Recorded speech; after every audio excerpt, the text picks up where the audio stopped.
एक बार पुनः आपका स्वागत है लॉकडाउन ई पाठशाला बाय डीसी रामगढ़।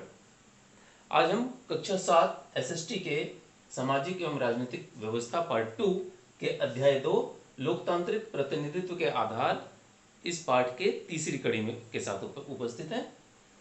इसकी पहली दो कड़ियों में हमने लोकतांत्रिक प्रतिनिधित्व के आधार के रूप में सार्वभौमिक वयस्क मताधिकार एवं निर्वाचन की चर्चा की थी। आज हमारी चर्चा का विषय है राजनीतिक दल।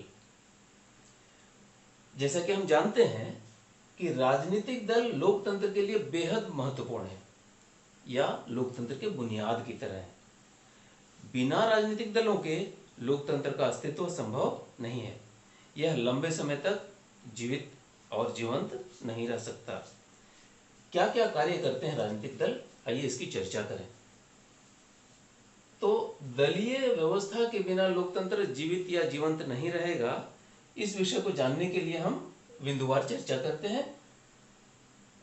विभिन्न दलों के प्रतिनिधि जब चुनाव आते हैं तो विभिन्न दलों के प्रतिनिधि उम्मीदवार के रूप में जनता के सामने आते हैं। कई व्यक्ति जो दलों से संबद्ध नहीं होते वे स्वतंत्र उम्मीदवार के रूप में भी जनता के सामने विकल्प के रूप में रहते हैं। जनता के पास यह अवसर होता है कि वह अपने सर्वश्रेष्ठ विकल्प के रूप में जो प्रतिनिधि उपस्थित हैं मैदान में, उनमें से सर्वोत्तम का चुनाव कर सके। यह विकल्प केवल राजनीतिक दलों के कारण ही संभव हो पाता है। पुनः राजनीतिक दल जनता को प्रशिक्षित करते हैं विभिन्न मुद्दों पर। जनता के लिए क्या श्रेष्ठ है, समाज और देश के लिए क्या श्रेष्ठ है, विश्व पटल पर देश का और जनता का क्या रोल होना चाहिए, उसकी क्या भूमिका होनी चाहिए, इस बात के लिए भी राजनीतिक दल जनता को प्रशिक्षित करते हैं और इस तरह जनमत का निर्माण करते हैं। अगला कि चुनाव में जब चुनाव होते हैं तो उन चुनावों में जो बहुमत प्राप्त दल होते हैं उन्हें सरकार बनाने का अवसर मिलता है, मगर जिन दलों को बहुमत नहीं मिलता वे विपक्ष का निर्माण करते हैं और विपक्ष के रूप में वे जनता की इच्छाओं, आकांक्षाओं एवं आवश्यकताओं को सरकार के समक्ष रखते हैं। इसके साथ ही सत्ताधारी दल निरंकुश न हो जाए, इसके लिए वे एक अंकुश की तरह कार्य करते हैं। जनता के सामने भी एक विकल्प होता है कि जब अगले चुनाव आएंगे तो आज जो सत्ताधारी दल है उसने अगर जन आकांक्षाओं के अनुरूप, जनता की इच्छा और उसकी जरूरतों के अनुरूप कार्य नहीं किया, अनैतिक आचरण किया, तो जनता के पास विकल्प के रूप में विपक्ष के दल होते हैं जिनका चयन करके जनता अगले चुनावों में सरकार को बदल सकती है। आइए अब हम भारत में दलीय व्यवस्था की स्थिति जानते हैं।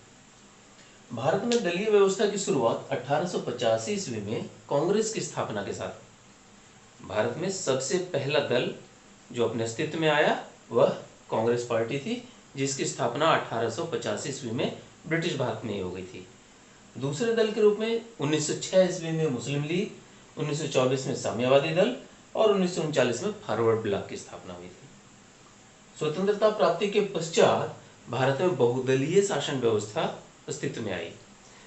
हम इंग्लैंड या अमेरिका में जहां दो दल मुख्य हैं जबकि अन्य छोटे दलों का अस्तित्व नहीं के बराबर है, इसके विपरीत भारत में कई दल हैं राज्य स्तर पर और राष्ट्रीय स्तर पर। यहाँ दलों की दो श्रेणियां हैं, राष्ट्रीय दल और राज्य स्तरीय दल। अब कौन सा दल राष्ट्रीय दल होगा, इसके लिए कुछ शर्तें हैं। जैसे राष्ट्रीय दलों के लिए प्रमुख शर्तों में किसी दल को लोकसभा की कुल सीटों का 2% और वह भी कम से कम 3 राज्यों में हासिल होना चाहिए। दूसरी शर्त लोकसभा या विधानसभा के चुनाव के समय कम से कम 4 राज्यों में उसे कुल डाले गए मत का 6% हासिल होना चाहिए। तीसरा, कम से कम 4 राज्यों में वह राज्य स्तरीय दल के रूप में मान्यता प्राप्त हो। यदि कोई दल इन 3 शर्तों में से किसी एक को पूरा करता है तो राष्ट्रीय दल होने की मान्यताओं को पूरा करता है और उसे राष्ट्रीय दल के रूप में मान्यता दी जाती है। इसके साथ ही कुछ दलों को राज्य स्तरीय दल के रूप में मान्यता दी जाती है जिसका प्रभाव एक या एक से अधिक राज्यों में हो, किंतु 4 से कम राज्यों में हो। वर्तमान समय में भारत में 7 पार्टियों को राष्ट्रीय पार्टी का दर्जा प्राप्त है तथा विभिन्न राज्यों में 48 दल राज्य स्तरीय दल के रूप में पंजीकृत हैं और मान्यता प्राप्त हैं।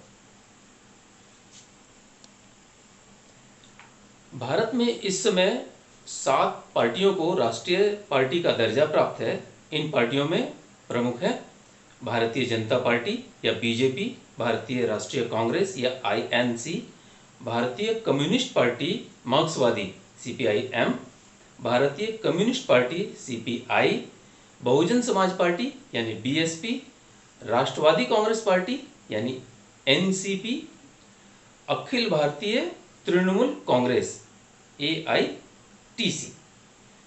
ये 7 दल राष्ट्रीय पार्टी के रूप में इनको दर्जा दिया गया है। इसके साथ ही राज्य स्तरीय कुल, जैसा कि मैंने पहले चर्चा किया, 48 पार्टियों को राज्य स्तरीय दलों की मान्यता दी गई है। हम अपने झारखंड का संदर्भ लें तो झारखंड में जो राज्य स्तरीय दल हैं उनमें है all Jharkhand students union, Jharkhand Mukti Morcha, Jharkhand विकास मोर्चा प्रजातांत्रिक और राष्ट्रीय जनता दल। इनमें झारखंड विकास मोर्चा प्रजातांत्रिक का इस 2019 के विधानसभा चुनाव के बाद भारतीय जनता पार्टी में विलय हो गया। तो अब झारखंड में कुल 3 राज्य स्तरीय दल बचे हैं। इस तरह हमने आज की कक्षा में चर्चा की कि राजनीतिक दल किसी लोकतंत्र की बुनियाद की तरह है, उनके बिना लोकतंत्र जीवित नहीं रह सकता। अपने भारतीय संदर्भ में हमने देखा कि यहाँ 7 राजनीतिक दलों को राष्ट्रीय दल का दर्जा हासिल है और 48 दलों को क्षेत्रीय दलों का दर्जा हासिल है।